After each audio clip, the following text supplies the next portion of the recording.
comedy में एक saying है that great comedy comes from pain. And I think that definitely is the case, and मेरे situation में is definitely the case. मैं कराची में पली बड़ी हुई, मेरे पेरेंट्स हमेशा लड़ते थे, बहुत arguments.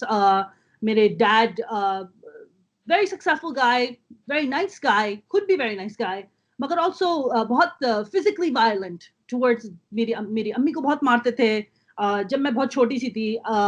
And I think as young as maybe मैं 5 साल की होंगी, 6 साल की होंगी, और मेरी वो first memory है कि मेरे डैड मेरी अम्मी को मार रहे हैं. 15 की उम्र तक मेरे अब्बू ने बहुत मारा है मुझे फिजिकली. मेरे अब्बू ने मुझे 2 महीने पहले जब मैं अमेरिका मूव होने वाली थी, मेरे अब्बू ने मुझे इतना मारा, कोई छोटी मोटी बात पे नाराज होके मेरे अब्बू ने मुझे इतनी जोर से मारा था कि मेरी इयरिंग्स मेरे कान से निकल गए. I think physical violence, domestic violence is a huge problem हमारे कल्चर में. एंड आई थिंक हमारे यहाँ शर्म और शेम बहुत है कि ये इस बात में हम बात नहीं करेंगे क्योंकि क्योंकि हमारे कल्चर पे शेम आएगा, या हमारे मजहब पे शेम आएगा, या हमारी फैमिली पे शेम आएगा. मगर जब तक आप प्रॉब्लम को कन्फ्रंट नहीं करेंगे तो आप प्रॉब्लम को रिजॉल्व कैसे करेंगे? तकलीफ हंसाने का बहुत अच्छा मेडिसिन है. दैट्स व्हाई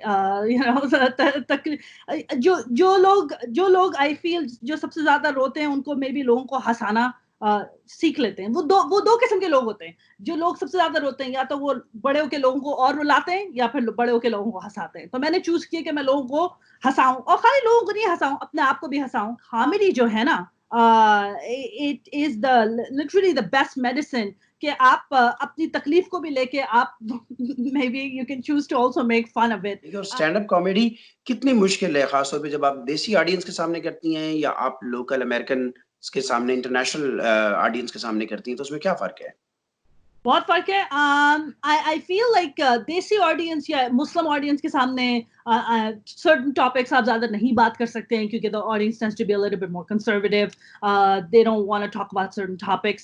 मगर American audience, of course, अगर आप comedy club में करते हैं, you can talk about anything. I mean, literally anything. And I feel like, freedom का factor आ जाता है. It's a huge freedom factor कि यार ये topics के बारे में बात कर सकती हूँ, ये topics के बारे में नहीं बात कर सकती. और also देसी और Muslim audience के सामने you want to talk more about stuff you can relate to. Like for instance, I think देसी औरतें relate to the whole waxing situation. अभी ये इस environment quarantine के वजह से मैं चुबाका बनी हुई हूँ. आपको पता है चुबाका स्टार ट्रैक में जिसके जो सारे बाल से कवर हुआ था, that's me. That's every desi woman right now. Like we are suffering because we are covered with hair and there is no waxing to be had, and it's a problem. So I'm just saying, I mean, those are like just kind of relatable things कि आप comedy में कर सकते हैं देसी and Muslim environment में versus American environment जहाँ पे आप काफी चीजें बात कर सकते हैं जो आप maybe देसी environment से नहीं बात कर सकते हैं. हम लोग तो वीक इम्यून सिस्टम वाले हैं, आप और मैं असद, क्योंकि हम लोग घर में बैठे होते हैं, अपना ख्याल रखते हैं. हमें ऐसा नहीं करना चाहिए. हमें चाहिए कि थोड़ा जाके अपने आप को बाहर एनवायरनमेंट में एक्सपोज करें ताकि बैक्टीरिया और वायरस को वो जाने दें हमारी बॉडी में, ताकि वो इम्यून सिस्टम को थोड़ा बिल्ड करें. सही. सो इस रेफरेंस में आपने एक हमें जोक शेयर किया था, वो हमारे लोगों से सुनाएं कि कौन लोग जो हैं वो इफेक्ट नहीं होंगे और क्यों कर नहीं होंगे. होमलेस तो डेफिनेटली नहीं होंगे. और बाय द वे होमलेस खाली अमेरिका में नहीं, होमलेस पाकिस्तान, आप देख लें कहां पे आपको स्लम्स, इंडिया के स्लम्स हो या पाकिस्तान के स्लम्स हो, कहां पे आपने सुना है ज्यादा डेथ्स नहीं सुनेंगे. क्यों? क्योंकि उनके एनवायरमेंट सिस्टम ना वो है लक्कड़ हजम पत्थर हजम, ऐसे किस्म के उनके इम्यून सिस्टम है. हम तो वीक लोग हैं, वो स्ट्रॉन्ग लोग हैं, हम तो वीक लोग हैं. आखिरी बात, और आप जब कि अब स्टेज नहीं हो रहा तो क्या हो रहा है आज के दिन में? अब स्टेज नहीं हो रहा तो इंटरनेट स्टेज बन गया. क्योंकि हमारी तो लाइव कॉमेडी तो होती ही सारी पब्लिक गैदरिंग में. तो अब पब्लिक गैदरिंग नहीं, तो मैंने अपना वीकली कॉमेडी शो लॉन्च किया है, देसी कॉमेडी नाइट. एवरी वीक हर जुम्मे शाम 8 बजे LA टाइम मैं शोकेस करती हूँ न्यू कॉमेडियंस को, new desi comedians, new Persian comedians, new Arab comedians. So इस हफ्ते हमारी जो कॉमेडियंस है, एक कॉमेडियन है नतालिया गुल जलानी, वो कराची में रहती हैं actually. She is a Sindhi comic, very very funny girl.